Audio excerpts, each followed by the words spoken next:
Live from Fargo and serving you on TV, online, and on the go. This is Valley News Live at noon.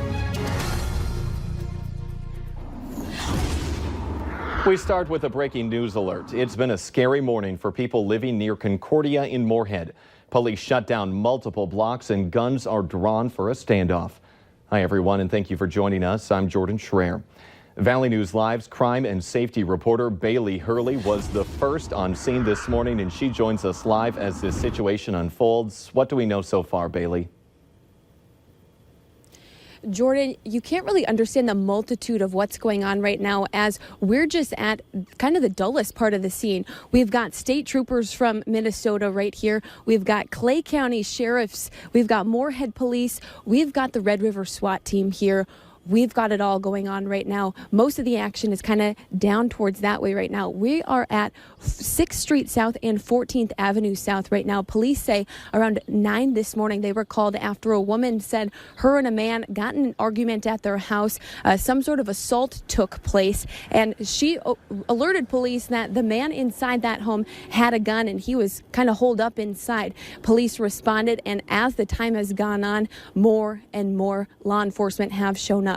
Now, police do say that if you are in this area, you do live on any of these blocks that are now shut down, they do urge you to shelter in place until this situation is finally done. We'll keep you updated with any information as we get it. For now, reporting live in South Moorhead, Bailey Hurley, Valley News Live. And this is just one block from Concordia, and a security alert has been sent out to students there. But you can follow all the latest on our Facebook page, online, or on the Valley News Live app.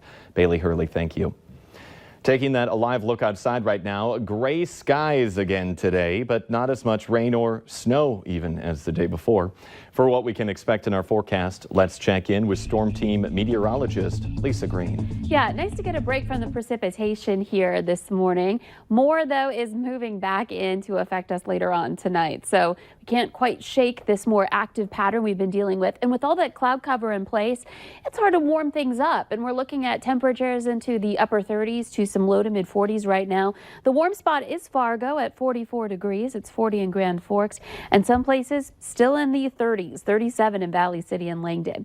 You can see there have been some places that did get a little sun over by the Devil's Lake Basin and some parts of northwest Minnesota, but overall we've had the clouds, and now showers are trying to work their way into the southern valley as we head into the afternoon, and little by little we'll see more of this. Right now just some sprinkles, some light rain down in northeastern South Dakota, but this does gradually move northward and affect the rest of us later on. So looking at your hourly planner for Fargo, expect to see temperatures rising a little bit more back into the upper 40s, a little bit warmer than yesterday, but again we've got more rain on the way coming in the forecast, and we'll have details on that and when we expect or can expect this pattern to break coming up in just a little bit. All right, thank you, Lisa.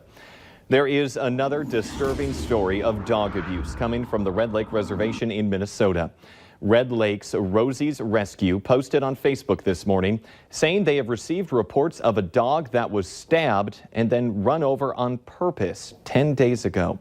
The rescue says the dog allegedly scratched a child, and that then prompted this abuse. This comes after the group also reported a puppy was found skinned along the side of the road. Stay with Valley News Live as we continue to look into these incidents. If you're driving in West Fargo, you already know it can be a pain because of the road construction, but you'll need to pack a little extra patience tomorrow. The intersection at 40th Avenue West and Cheyenne Street will close tomorrow night at 8. That area will be closed until mid-June. Now take a look at this map here. The area that you see in the red box and about the center of your screen is now all a work zone. Signs for detours will be posted. And brace yourself for another round of lane reductions on one of Fargo's busiest roads. Starting tomorrow at 6 a.m., contractors are resuming work on 13th Avenue South and will block off the inside lane in both directions. The work will be going on from 45th Street in Fargo to 9th Street East in West Fargo. It's expected to last about 2 weeks. Jurors in the case of a former Minneapolis police officer charged with the shooting death of an unarmed woman are deliberating today.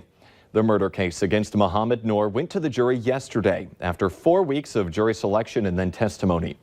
In closing arguments, Noor's attorney called the shooting death of Justine Damond the perfect storm of events. Prosecutors, meanwhile, asked jurors to question a key part of Noor's account. He testified that he heard a loud bang on his car that made him fear a possible ambush right before Damond appeared at his partner's window, and that he then fired to stop that threat. But prosecutors say there is no conclusive proof that Damond ever touched that car. The alleged gunman in the California synagogue shooting is facing more charges today. He is already charged with 1 count of first-degree murder and 3 counts of attempted murder. Police are now adding an arson charge in connection with a fire at a local mosque last month. Miguel Almaguer has more on this heartbreaking story.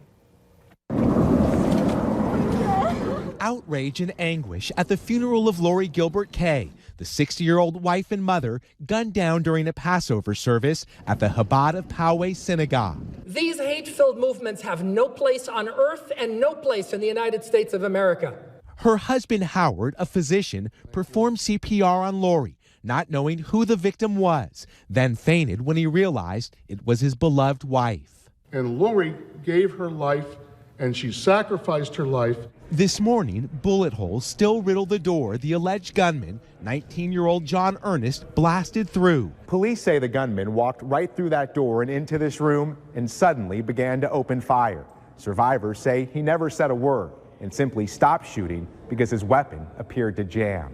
Ernest, a nursing student and a musician with no prior record, was taken into custody after he called 911. In a statement, Ernest's parents say they're shocked and saddened by their son's attack. To our great shame, he is now part of the history of evil that has been perpetrated on Jewish people for centuries. How our son was attracted to such darkness is a terrifying mystery to us. Now, as the investigation deepens, this community mourns the loss of a cherished woman so full of life. Miguel Almaguer, NBC News. The FBI confirms it received a tip minutes before the attack about a threatening online post from the suspect. He is due in court later today. In our consumer alert this afternoon, Mother's Day is expected to deliver record spending this year, $25 billion, according to the National Retailers Association. 84% of adults plan to celebrate, each spending about $196. That compared with $180 last year. People ages 35 to 44 are likely to spend the most, with an average of $248. A fan favorite is returning to Starbucks today. S'mores Frappuccinos are back at all locations. This drink is available for a limited time only. Coming up here at noon, a disease that